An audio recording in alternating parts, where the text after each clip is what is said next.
Hello again everyone, welcome back. On today's video, I'm going to give you a follow-up update on my most recent build, Bloodmage Bleed with Plasma Shot.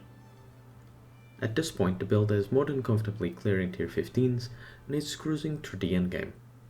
I'm going to cover the major changes coming from my last video, in particular the changes to defenses, the additional damage that we gained through having a 6 link, and at the same time a shift in the gems to allow us to more comfortably clear maps and being able to cruise through the higher tiers of mapping. Stick around to see all of these changes. In the end, if you find this video helpful, I'd appreciate if you like the video and subscribe to the channel so you don't miss any updates. Let's get into it. So, let us start by looking at the overview of the character. As you can see, we now have a lot of evasion. We lost a little bit of life, but not a lot, and we gained a lot of chaos resistance as well. How have we done this? So, to understand this, first let's start by looking at our gear, which is where most of the changes happen. Essentially, the weapon is the same, the helmet is the same. The amulet is not important here, it changed a little bit, I gained a little more life, I dropped crit I believe, and I gained rarity. Everything else is just resistance and +1 projectile, which I already had in the last one, and the anoint is just crit and a bit of dex, as you can see here. Rings are exactly the same I believe.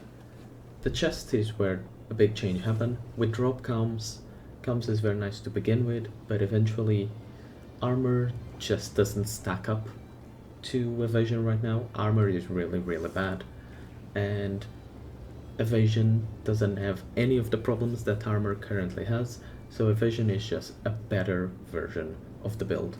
If you are playing armor right now, just swap to evasion. The defensives are night and day. With 1000 evasion chest piece and a couple of other evasion pieces here that we'll talk in a second. Due to the fact we can now use Spirit, we also socket in Wind Dancer, which I'll cover in the gem swaps, and we end up with nearly 70% evasion rating. Very easily, with very low effort. I spent maybe 25 exalts to get these 3 pieces. And in the chest here, I looked for evasion, high life, and chaos resistance, and I just slammed the other 2, so the 5 dex and the 25 lightning resistance, and that's my chest right now. On the gloves, you can look for accuracy, although you probably won't really need it if you want to care about the accuracy at 2 meters, but after that it will fall off very quickly, so if you can get some accuracy here, it will be very useful. And then crit damage is nice, evasion, and resistance as you need, and obviously high life. The belt we also swapped. We don't really care about the prefix that much, we only care about life, so look for very good life and very good suffixes, in particular resistance, and if you have all the resistance in the world somehow, you can look for a charm slot, but I didn't really bother with that. And finally, on our boots, you want as much movement speed as you possibly can, right? We don't use blink, we don't have any movement skills, so look for as much as you possibly can in terms of movement speed, and then evasion, life, and resistances. Very simple. And if you don't need the resistance, in the gloves as you can see I have lightning resistance, but if you don't need that, increase the evasion on both of these pieces, on all 3 of these pieces, would be optimal. On the helmet it doesn't really matter because you have barely any evasion anyway, so it's not that big of a deal. You can use the helmet instead for fixing up any resistance that you might need. As for our passive tree, we barely swapped anything. I added a few more nodes, so I added these nodes here for damage. I finished filling in this cluster, and the only big change that we made is we dropped these 5 points here. We lose a little bit of magnitude, but instead we use those 5 points in these 5 evasion nodes, and this on its own is going to be enough to get you to 70% evasion, which is very, very, very good. It now caps, I believe, at 90%, so you can get that even further up. But at 70% I feel very safe right now with barely any investment. So that's the change that we did, essentially. While here, as you can see, I've also gotten my last ascendancy, Grasping Wounds. This is very useful.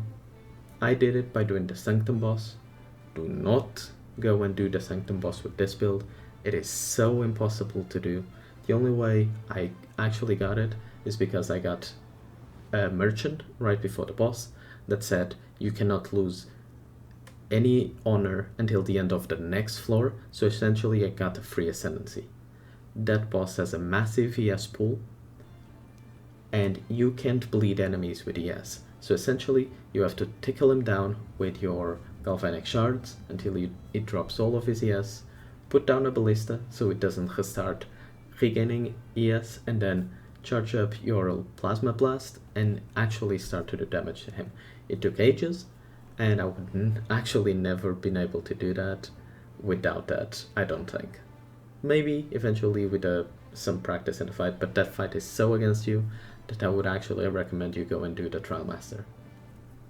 I'm terrible at the Trial Master fight, but I still think that's the better option.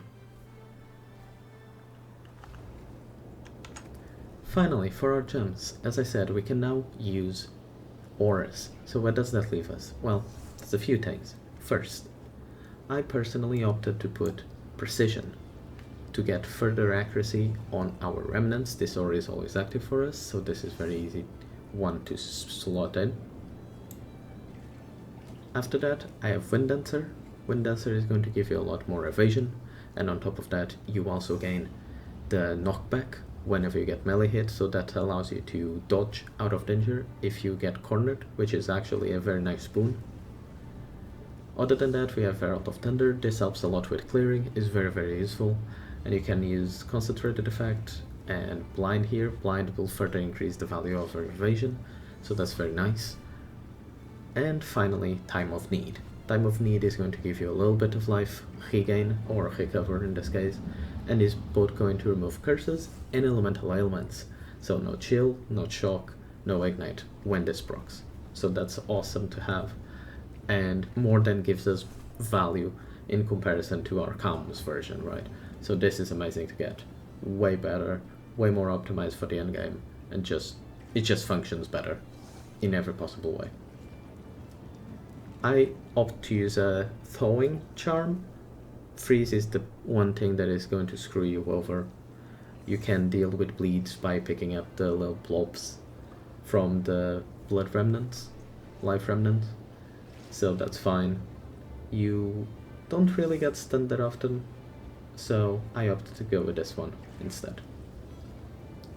For swaps in our gem setup, there's very little. These don't really matter. I don't really use them, to be completely honest. Reacquire Ballista is barely used either. So this is what matters. First, our Plasma Blast is still exactly the same. Lacerate, Deep Cuts, Primal Armament, Lightning Infusion, but in the end, I opted to go with Lightning Mastery rather than Super Critical. The reason for this is one level of this is going to give us, so with it is at 5,213 effectiveness, without it 4,839 effectiveness. Essentially, one level gives us 400 attack damage effectiveness. So this is just a lot more damage on our bleed when compared to the other possible choice, which would be Super Critical, which gives us a lot more damage, but only when we crit, and that is going to reduce our crit chance, and currently I'm only sitting at 35% crit chance, so that is not always going to proc, and I'd rather go for the guaranteed Lightning Mastery version here. For our clear skill, Galvanic Shards here, we swapped quite a few of the supports.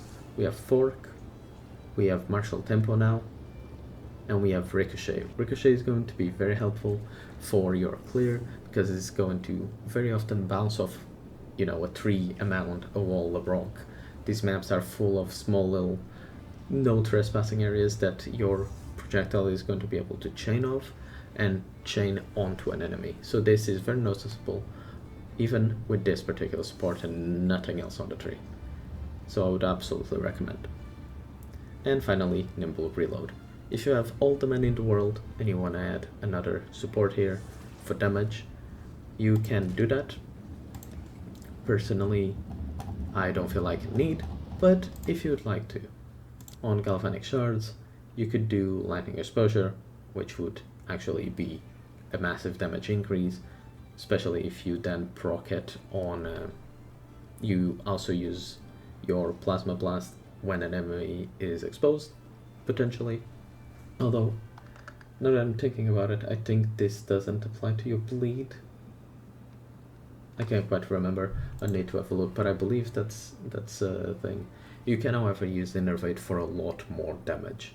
35% of damage as little lightning damage for 3 seconds is a lot of damage. So this is very, very good. And I believe I was using this the last time. And yeah guys, that is pretty much all the changes that happened to the character. At this point the character is cleared all the way to tier 15s. It's gotten to level 88. I might get this to level 90, I'll see.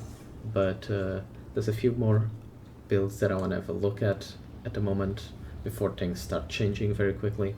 So I think I might leave this character here. He's more than capable of doing in-game content, has cleared delirious maps at tier 15, 14. Very, very good. Very, very nice build. I absolutely had a blast with this. And now I might go and do some other stuff and check out some other builds. If you have any further questions, as always, leave them in the comments below. I'll be happy to help all of you. And thank you so much for watching. I'll catch you all later. Bye bye.